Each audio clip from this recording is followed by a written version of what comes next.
Setelah kita mengetahui bahwa papa mama lah yang ditetapkan surga untuk menghadirkan surga ke bumi, berarti sebelum orang itu jadi papa mama, persiapannya harus baik tidak? Harus. Maka itu orang yang asal kawin itu akan celaka sekali. Akan celaka. Harus ada persiapan betul-betul. Kucing aja mau kawin persiapan dulu. Lu benar tahu nggak? Kucing adalah satu-satunya binatang mau kawin ribut dulu. Lihat aja mereka. Saya kok dengar kucing ribut dulu itu pasti mau kawin mereka itu. Serius itu. Nah mereka ribut dulu untuk bisa mengenal. Maka itu manusia nggak bisa main tabrak terus kawin. Begitu kelihatan 2 jam terus kawin, goblok betul itu orang. Harus punya waktu persiapan. Oke? Nah, itu sebabnya iblis merusak hal ini. Sangat merusak. Iblis menawarkan free sex. Iblis menawarkan penampilan dulu, bukan hati. Dan itu berbahaya. Maka itu kalau orang tanya kepada saya, kalau gitu jodoh itu apa? Jawabannya cuma satu. Jodoh itu kalau matamu gak ikut-ikut menentukan. Nah itu jodoh. Catat yang belum kawin, ini penting sekali. Yang sudah kawin gak boleh catat, sudah terlanjur. Jadi kalau mata kita menentukan, wah dia luar biasa ya, dia cantik ya, dia cakep, berarti itu bukan jodoh. Itu pasti hawa nafsu. Kalau jodoh, ini yang paling radikal aja. Mata kita benar gak setuju, kamu tuh jelek betul, tapi hatimu kesetrum, nah itu jodoh. Ngerti? Jadi bukan mata yang menentukan. Karena apa? Iblis menggunakan mata. Ingat ketika dia mencobai Hawa, kata pertama setan apa? Bukankah buah itu kelihatannya enak untuk dimakan? Garis bawah kata kelihatan. Maka itu di 1 Yohanes 2 menulis ayat 15, 16, 17. Pertama disebut adalah keinginan mata. Ngerti? Jadi dari mata ini. Maka itu kalau dunia punya pepatah dari mata turun ke hati, itu namanya cinta, itu 1000% salah buat Alkitab. Karena mata kita adalah penipu paling unggul. Siapa pernah tertipu dengan mata? Ya, contohnya gini, yang paling gampang. Kalau semua kita pernah naik kereta api, lihat itu, kalau sebelah kita ada kereta juga. Nah, kereta kita belum jalan.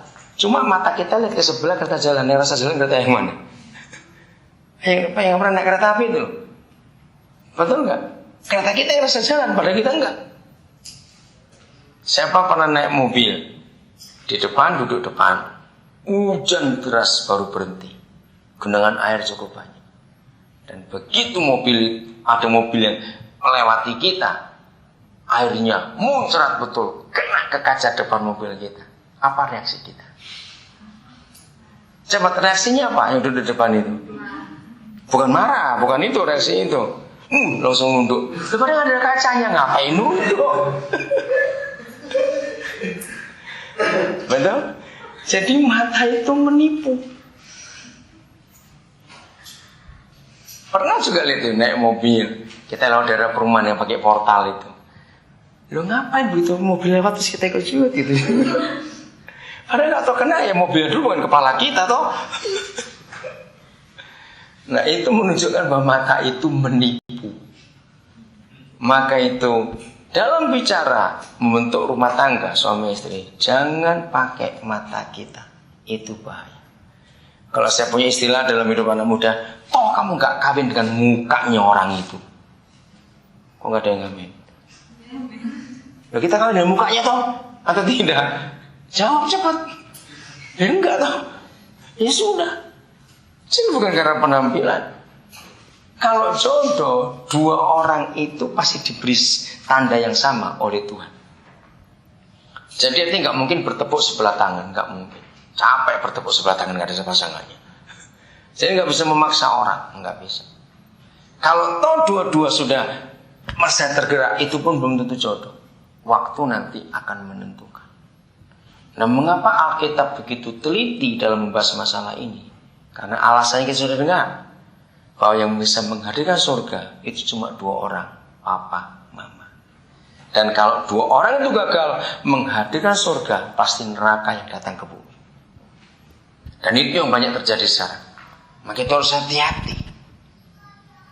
Tertarik dengan naluri seks itu sangat salah.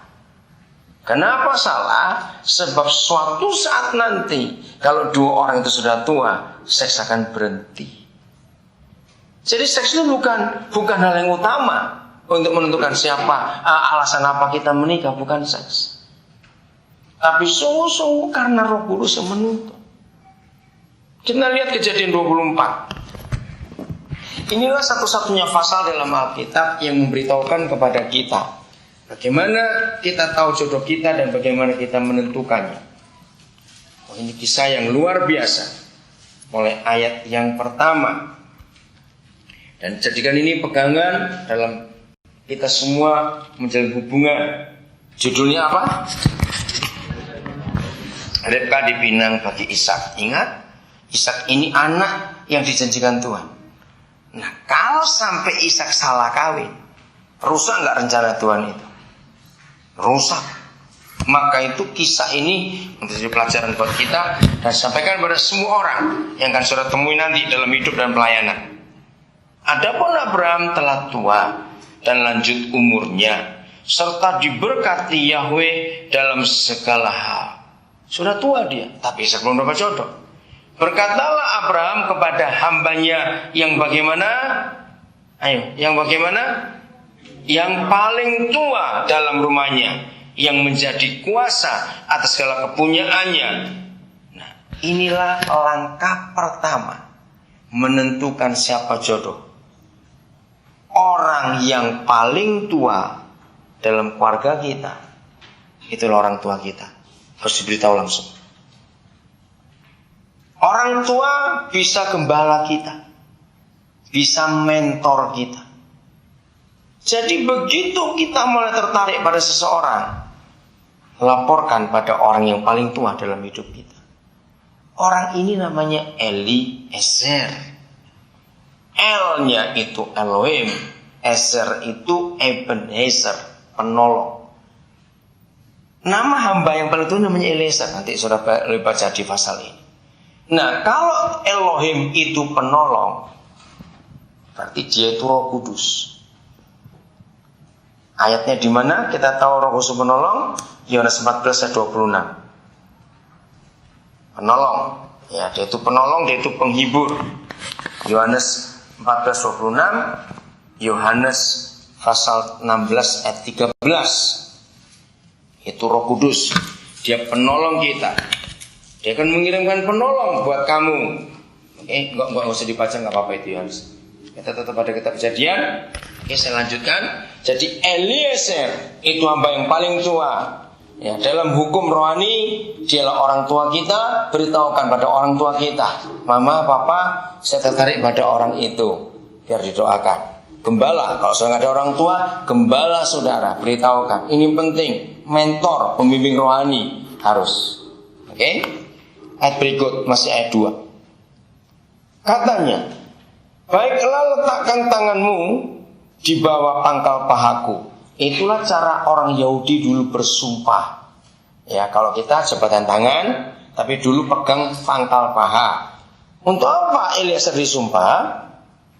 Supaya aku mengambil sumpahmu demi Yahweh Tuhan yang empunya langit dan yang empunya bumi, bahwa engkau tidak akan mengambil untuk anakku seorang istri dari antara perempuan Kanaan yang diantaranya aku diam. Nomor 1, cari orang yang paling tua, kita beritahukan. Nomor 2 adalah konsep.